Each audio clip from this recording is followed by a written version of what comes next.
ప్రపంచ రాజకీయాలు వేగంగా మారుతున్నాయన్నారు విదేశాంగ మంత్రి జైశంకర్. అమెరికాతో వాణిజ్య చర్చలు సఫలం కాకపోవడంతోనే ట్రంప్ భారీగా టారిఫ్స్ విధించారని తెలిపారు. రష్యా నుంచి కేవలం భారత్ మాత్రమే ఆయిల్ కొనడం లేదన్నారు. దశాబ్దాలుగా విదేశాలపై ఆధారపడడంతో దేశానికి తీవ్ర నష్టం జరిగిందన్నారు. అమెరికా చైనా సంబంధాలు ప్రపంచ రాజకీయాలను ప్రభావితం చేస్తున్నాయని చెప్పారు Jaishankar. As I said, by every metric, even in terms of resources today, the competition for rare earths and critical minerals has become a very major factor in competition between nations. And what it has also seen in parallel is a return of technology controls which people thought was beyond them, behind them in the era of globalization. When it comes to mobility, demographic demands are competing today with social reactions to mobility, and there is a tension there which is playing out in different societies. And of course, the nature of weaponry, the nature of war has today fundamentally changed. We have seen that in multiple conflicts, starting with Azerbaijan, Armenia, Ukraine, Russia, Israel, Iran. So, contactless war, often with standoff weapons, but which can have a very impactful, sometimes even a decisive outcome. These are today the characteristics of this landscape of these turbulent times.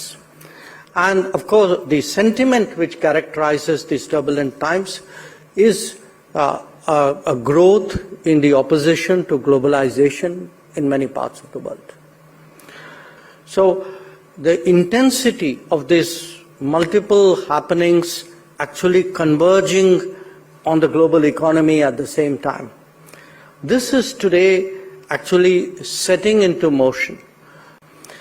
Now, every country faces this predicament. Obviously, so does India. But every country faces a different predicament. In the case of the United States, a country which in a sense underwrote the international system as we know it, has really been the harbinger of change. It is not only more assertive, but it has really allowed encouraged its national interest goals pretty much to drive its approach towards partnerships and cooperation. In the case of China, I think while they had clearly mastered the old system as we know it,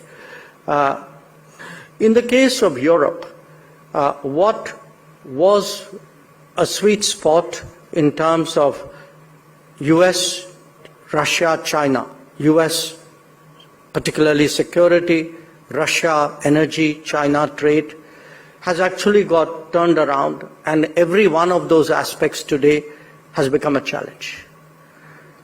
In the case of East Asia, I think for a geography like ASEAN, being caught between US and China is a very difficult predicament. For those further east, the question marks about both economic and security question marks today are big concerns. In the case of Russia, you can see that their current goals and their future opportunities perhaps are not aligned on the same plane. But what is, I think in a way, what differentiates India is most of these regions, they are actually defending their interests. They are trying to maintain their positions. Whereas the challenge for India is how to go beyond that how do we rise in these turbulent times? Because for us, just defending what we have is simply not good enough. This has caught us at a time in our own history, in our own sort of curve, you can say, where we have to not only internalize and absorb these risks, but find a way of going beyond and continuing with our rise.